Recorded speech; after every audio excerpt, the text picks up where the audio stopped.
ನೀವು SSLC pass ಆಗಿದ್ದೀರಾ? Constable ಆಗೋ ಆಸೆ ನಿಮ್ಗಿದೆಯಾ? ಹಾಗಿದ್ರೆ ಇಲ್ಲಿದೆ ಭರ್ಜರಿ ಆಫರ್. ಸ್ಟಾಫ್ ಸೆಲೆಕ್ಷನ್ ಕಮಿಷನ್ ವತಿಯಿಂದ 25,487 ಜನರಲ್ ಡ್ಯೂಟಿ ಕಾನ್ಸ್ಟೇಬಲ್ ಹುದ್ದೆಗಳಿಗೆ ಅರ್ಜಿಯನ್ನ ಆಹ್ವಾನಿಸಲಾಗಿದೆ.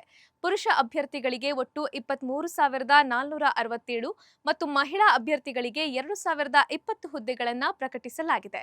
ಆಯ್ಕೆಯಾದ ನಂತರ ಅಭ್ಯರ್ಥಿಗಳನ್ನ BSF, CISF, CRPF, SSB, ITBP, Assam rifles ಮತ್ತು SSF ನಂತಹ ಪ್ರಮುಖ ಅರೆ ಸೈನಿಕ ಪಡೆಗಳಲ್ಲಿ ನಿಯೋಜಿಸಲಾಗುತ್ತೆ. ಡಿಸೆಂಬರ್ 31ರಿಂದ ಅರ್ಜಿ ಸಲ್ಲಿಕೆ ಪ್ರಕ್ರಿಯೆ ಆರಂಭವಾಗಲಿದ್ದು, ಜನವರಿ 10ರವರೆಗೂ ಅರ್ಜಿಯನ್ನ ಸಲ್ಲಿಸಬಹುದು. ಅಭ್ಯರ್ಥಿಗಳು 18ರಿಂದ 23 ವರ್ಷ ವಯಸ್ಸಿನವರಾಗಿರಬೇಕು. SC ಮತ್ತು ST ಅಭ್ಯರ್ಥಿಗಳಿಗೆ 5 ವರ್ಷಗಳವರೆಗೆ ಸಡಿಲಿಕೆ ಲಭ್ಯವಿದೆ. ಹಾಗೆ OBC ಅರ್ಜಿದಾರರು ಮತ್ತು ಮಾಜಿ ಸೈನಿಕರಿಗೆ 3 ವರ್ಷಗಳವರೆಗೆ ಸಡಿಲಿಕೆ ನೀಡಲಾಗುತ್ತೆ.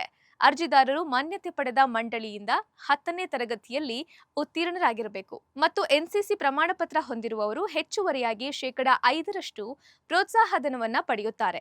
ಆಸಕ್ತರು SSC ವೆಬ್ಸೈಟ್ಗೆ ವಿಸಿಟ್ ಮಾಡಿ ಅರ್ಜಿಯನ್ನ ಸಲ್ಲಿಸಬಹುದು. ಅರ್ಜಿ ಶುಲ್ಕ ₹100 ಇರಲಿದೆ.